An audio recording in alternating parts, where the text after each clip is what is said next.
परतवाडा येथील लैंगिक शोषण आणि ब्लॅकमेलिंग प्रकरणात महत्त्वाची बातमी आहे. पोलीस कोठडी संपल्यानं आरोपींना न्यायालयासमोर हजर करण्यात आलं. दरम्यान तपासासाठी अधिक वेळ आवश्यक असल्याचं सांगत पोलिसांनी कोठडी वाढवण्याची मागणी केली. या प्रकरणाचं गांभीर्य पाहता आरोपींना 27 एप्रिलपर्यंत पोलीस कोठडी सुनावण्यात आली आहे. परतवाडा येथील अल्पवयीन मुलींवरील अत्याचार आणि आक्षेपार्ह व्हिडिओ व्हायरल प्रकरणानं संपूर्ण जिल्हा हादरला आहे. या प्रकरणातील मुख्य आरोपी अयान अहमदनं ज्या थार गाडीवर रील्स बनवले त्या गाडीबाबत आता स्पष्टता आली आहे.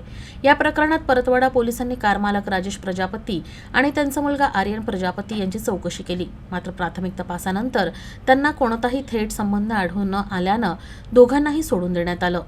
दरम्यान या प्रकरणाचा तपास आता निर्णायक टप्प्यावर पोहोचला असून विशेष तपास पथकाच्या हाती महत्त्वाचे तांत्रिक पुरावे लागले आहेत.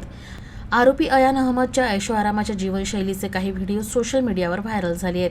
या व्हिडिओमध्ये तो महागड्या वस्तू वापरताना आणि आलिशान थार गाडीत फिरताना तसंच हातात पिस्तूल घेऊन गाडीत आयफोनचा ढीग असल्याचंही दिसतंय.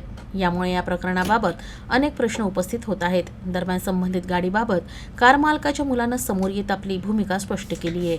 अमाऊंट आलेला आहे किंवा त्यांनी कशा प्रकारे गेन केलेला आहे या दृष्टीने तपास करणे जे आहे गरजेचं आहे. तो एक मुद्दा होता. आरोपी नंबर 1 कडे थार गाडी आणि त्यामध्ये एक वेपन मिळालं, गन, त्या दृष्टीने तपास करणे आहे. या अशा सर्व मुद्द्यांवर PCR क्लेम केला गेला आणि आम्ही सरकार पक्षाने मांडलेले मुद्दे जे आहे ते न्यायालयाने ग्राह्य धरले व आरोपींना 27 एप्रिलपर्यंत पोलीस कस्टडी दिली.